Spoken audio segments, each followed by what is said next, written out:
হযরত ফাতেমা রাদিয়াল্লাহু আনহা ছিলেন রাসূল সাল্লাল্লাহু আলাইহি সাল্লামের আদরের কন্যা। তিনি মুসলিম নারী সমাজের অনুপম উদাহরণ।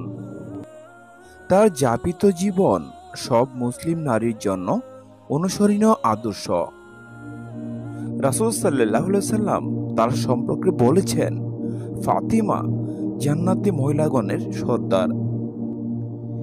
11 হিজরির 3 জমাদিওস সানির তারিখে হযরত ফাতিমা রাদিয়াল্লাহু আনহা ইন্তেকাল করেন।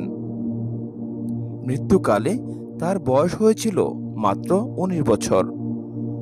হযরত ফাতিমা রাদিয়াল্লাহু আনহা প্রিয় নবী সাল্লাল্লাহু আলাইহি সাল্লামের ইন্তেকালের মাত্র 75 দিন পর ইন্তেকাল করেন।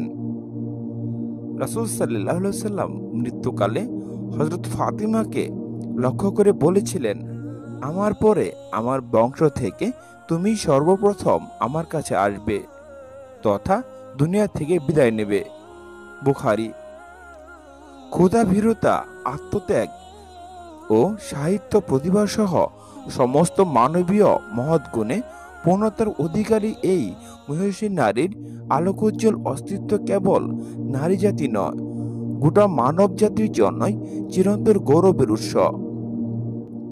অপরিসীম গুণের আধার হযরত ফাতিমা রাদিয়াল্লাহু আনহা পূর্ণ বয়সে উপনীত হলে বহু স্বনামধন্য সাহাবী বিয়ের প্রস্তাব দেন, কিন্তু রাসূল সাল্লাল্লাহু আলাইহি সাল্লামের চাচাতো ভাই হযরত আলীর সঙ্গে 2য় হিজরিতে হযরত ফাতিমার বিয়ে দেন। বিয়ের সময় তার বয়স ছিল 15 বছর 5 মাস।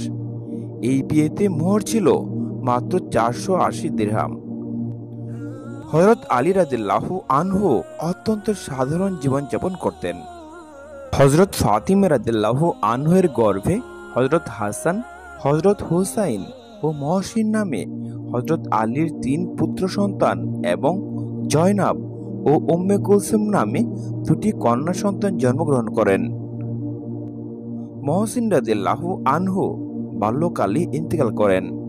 হযরত হাসান ও হুসাইন রাদিয়াল্লাহু আনহুর বংশধররা সৈয়দ নামে পরিচিত ছিল। তাদের জীবনালেখ্য সম্পর্কে কম বেশি সবাই অবগত।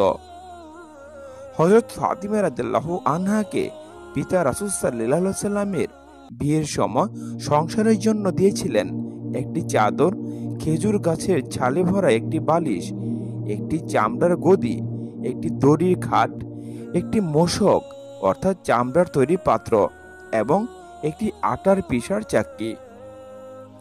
ফাতিমাকে আল্লাহর রাসূল সাল্লাল্লাহু আলাইহি সাল্লাম অত্যন্ত ভালোবাসতেন।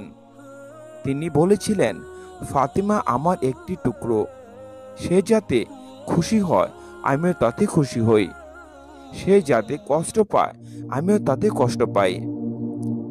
নবী সাল্লাল্লাহু আলাইহি সাল্লামের ইন্তেকালের সময় হযরত ফাতিমা রাদিয়াল্লাহু আনহা ছিলেন আল্লাহর রাসূল সাল্লাল্লাহু আলাইহি সাল্লামের একমাত্র জীবিত সন্তান। আজকের দিনে আমার এই মহিষী নারীকে শ্রদ্ধাবনত চিত্তে স্মরণ করছি। রাসূল সাল্লাল্লাহু আলাইহি সাল্লামের ইন্তেকালের পর বিভিন্ন রকম দুঃখ কষ্ট হযরত ফাতেমার অন্তরে প্রচণ্ড চাপ সৃষ্টি করেছিল এবং বিভিন্ন ঘটনার প্রবাহ তার জীবনটাকে তিক্ত ও অসহ্য করে তুলেছিল।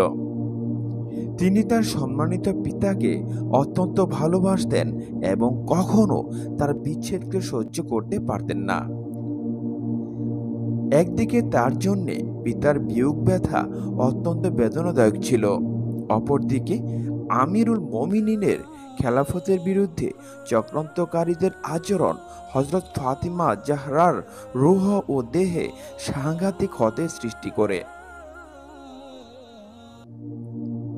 রাসূল সাল্লাল্লাহু আলাইহি সাল্লামের ইন্তেকালের পর সর্বদা ক্রন্দনরত ও শোকার্ত ছিলেন তিনি কখনো তার পিতার কবর জিয়ারতে গিয়ে অনেক কাঁদতেন, আবার কখনো শহীদদের কবরের পাশে গিয়ে আহাজারি করতেন। আর নিজ গৃহে কান্না ও শোক পালন ব্যতীত অন্য কিছুই করতেন না। তার ক্রন্দন ও রোনাজারির ব্যাপারে মদিনাবাসীরা প্রতিবাদ করলে আমিরুল মোমিনিন আলী আলাইহিসসালামের তার জন্য জান্নাতুল বাকি কবরস্থানের এক প্রান্তে একটি ছোট্ট ঘর তৈরি করে দেন, যা পরবর্তীতে বাইতুল আহান বা শোকের ঘর নামে আখ্যায়িত হয়েছে। হযরত জাহরা আলাইহিসসালাম প্রতিদিন সকালে হাসান তথা ইমাম হাসান ও ইমাম হুসাইনকে সাথে নিয়ে সেখানে চলে যেতেন আর রাত পর্যন্ত কবরগুলোর পাশে কান্নাকাটি করতেন। রাত্রি হলেই আমিরুল মুমিনিন আলী আলাইহিসসালাম তাকে কবরস্থান থেকে বাড়িতে নিয়ে আসতেন, আর এ কাজ তার অসুস্থ হয়ে শয্যাশায়ী হওয়া পর্যন্ত অব্যাহত থাকে। রাসূল সাল্লাল্লাহু আলাইহি সাল্লামের সাথে বিচ্ছেদে হযরত জাহরার ব্যথা বেদনা ও দুঃখ কষ্ট এত মাত্রা বৃদ্ধি পায় যে নবী সাল্লাল্লাহু আলাইহি সাল্লামের যে কোনো স্মৃতি তাকে কান্নায় জর্জরিত ও অস্থির করে তুলত।